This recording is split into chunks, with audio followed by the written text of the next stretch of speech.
I've seen the future, and trust me, if you're not ready for what's ahead, I suggest you turn around, because there's no turning back from this. Hello, and welcome to another exciting Dragon Ball Super review. This episode, we're going to be reviewing episode 49, where Trunks wakes up in the past. I didn't mention last time, the last video I did, but the new synopsis music that plays where they explain what happened last episode is really good. I love that music. Anyway, we just start the episode. As you remember, Trunks left off with that huge cliffhanger where he attacked Goku. What's gonna happen this time? It's so exciting. It's so very exciting. Oh wait, Bulma just smacks him on the head, and that's the end of that. Don't like that, really. It's another situation where they have a really cool moment and they decide to, instead of follow up with that cool moment, they go for a joke. Whereas this case, she just bops him on the head. It reminds me of those TV shows when they have cliffhangers at the end of the season and you're like, oh my goodness, what's gonna happen? And then the new season starts and the beginning of it is just something that completely writes over or makes that little thing to happen pointless. It was just like that. Like last episode, they left with this huge cliffhanger and it's effectively ruined by Bulma just popping him on the head. Then he's like, oh, Goku, oh my goodness, I'm so sorry, it's you, blah blah blah blah. And that was disappointing. Bulma's boobs are really fucking weird in this episode because they get big and then they get like not big. I don't know if she's stuffing now after the whole thing with her saggy breasts. I mean, when Goku calls you and says you got saggy breasts, you gotta start looking at yourself. But anyway, all this stuff goes on, and eventually, you know, it comes out that Trunks is indeed the Trunks of the past, just as an adult, as Bulma so proudly states on her own, after Pilaf, actually, after the gang, brings up the fact that Trunks is upset and that it's not, they need some answers about this. That's when we find it out. So, after that, Bulma runs the gang off and Mai runs by Trunks. They have a moment where Trunks notices Mai and he's shocked to see a young Mai because, you know, the Mai he knows has just recently died, as well as his mother. This poor guy. But then it's a very interesting thing happened where Vegeta's like, you know, you don't need that sword anymore. And Trunks is like, oh, well, we find out why Trunks has the sword in the first place. It's because it relaxes him. He feels comfortable with it. And Vegeta kind of approves. He's like, which makes sense when you think about Vegeta's whole thing with wearing that armor. Why does he keep wearing that Saiyan armor? Because he needs it. Like, it's his safe zone, you could say, you know? Yeah, it makes him feel better. So basically, that's why Trunks always has a sword, even though he doesn't really need it. But he's done some cool stuff with that sword this time around, so you got to give him credit for that. Beerus and Whis don't seem too happy about this whole time machine thing going on, though. And then we find out from Whis that this is a serious crime, which we've already known from Jacko. Where's Jacko right now? Although he wouldn't enforce it, because Whis turned back time before. But I guess since he's outside of the regular human and god hierarchy, he can do that and not be subject to it, because he said even the gods aren't allowed to do that. But it's weird because he did that in the movie Resurrection of F and the saga Resurrection of F, so I guess Whis doesn't have to follow the rules that other people have to follow. It's pretty interesting. But then we cut to Goku Black in the future, and this is the first episode we'll actually find out his name is Goku Black through the series. And he has some kind of ring. Apparently it's a ring of time. He goes to where Trunks took off from the Capsule Corporation building, and he puts his ring out, and he notices there's some kind of disturbance in the force or whatever. He notices there's a disturbance in the time, so he puts out his ring, and then I guess this is where he realizes, oh, before I go on, I want to mention he does start blowing shit up. So last episode I say probably made the place look worse because he blew some shit up because he was pissed. I was totally right. I freaking called that shit. Also, I want to mention Beerus was a freaking creeper with Trunks. I don't know what was going on. That was really weird. When I didn't see that with subtitles, I was really confused. I was like, what the heck is going on with Beerus?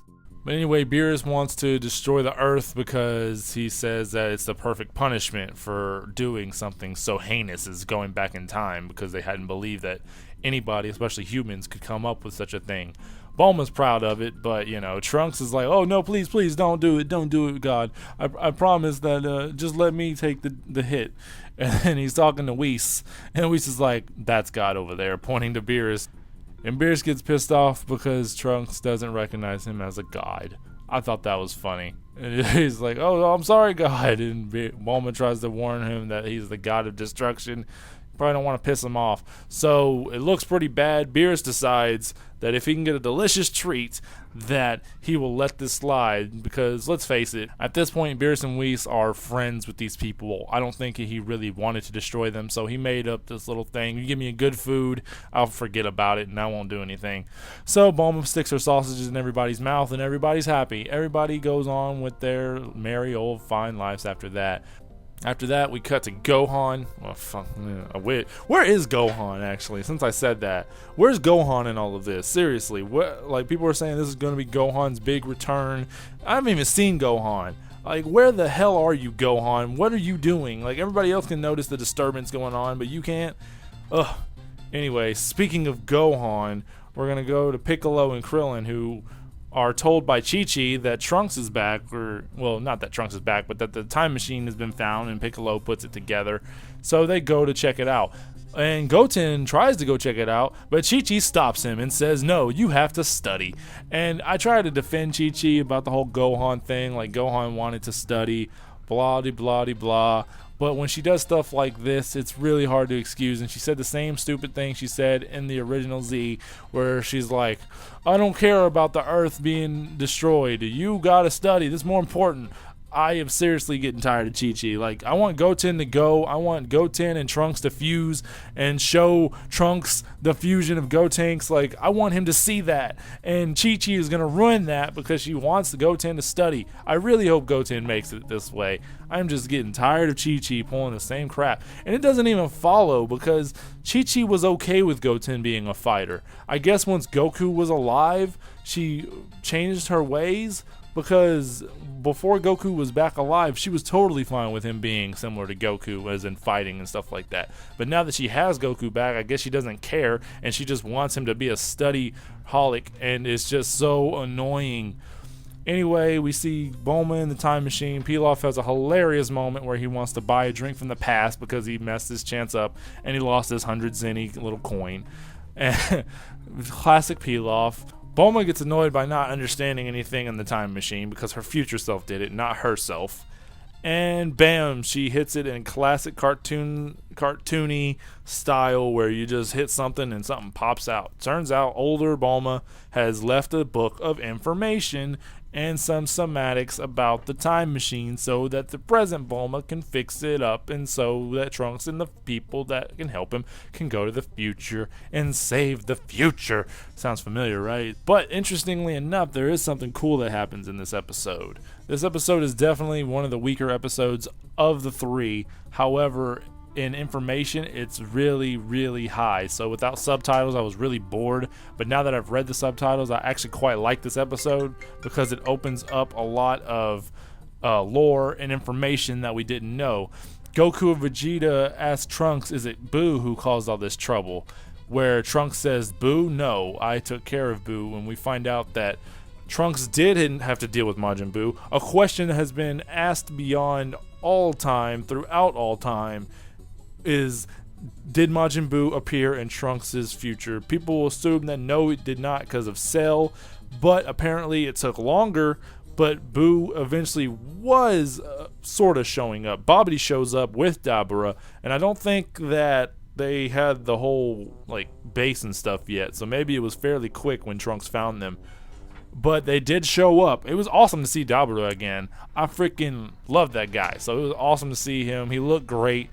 And he fights Trunks. Trunks gets his ass handed to him. He says that he got instruction from Kaio-Ken, Supreme Kai, as they would say in the dub, which means that Supreme Kai was actually useful in the freaking future. At least he was kind of useless in the regular time, but hey, he actually was useful. Now in the flashback, they don't really show him meeting with him or anything, so I don't think that he actually met Supreme Kai. I think that what it is he talked to him in his head and he helped him out and he gave him some kind of power boost through that, and Trunks managed to reach Super Saiyan 2. We don't really see the electricity in that cutscene that they show. It might have been a mistake, but he reaches Super Saiyan 2, defeats Dabura and Babidi, and that's the end of that. I should also mention that he was blocking Dabura's little spitballs to turn things into stone, because he does turn his sword into stone at some point. But I guess he's using like little key blasts in his palm, and he just expands them real quick and blocks the spit, therefore destroying the spit before it touches anything but the key, therefore removing his ability to turn him into stone, which is really clever. I'm surprised nobody else thought of that in the Buu arc when they fought Dabura, and chances are very high that he's stronger than Gohan was when he fought him, so he took him out a lot better when he turned into a Super Saiyan 2. I know there's a big debate whether Gohan was Super Saiyan 2 in that fight too. Anyway, then we find out how Goku Black shows up. Apparently, he thinks that he's doing things for justice, because there's nothing better than a villain who believes that he's not a villain, but doing the right thing. Reminds me a bit about Baby. Let's go into some GT talk here. Reminds me of Baby, originally how he was stated in the show. Originally, he was a bad guy who thought he was doing the right thing, because in his mind, he was defending his people.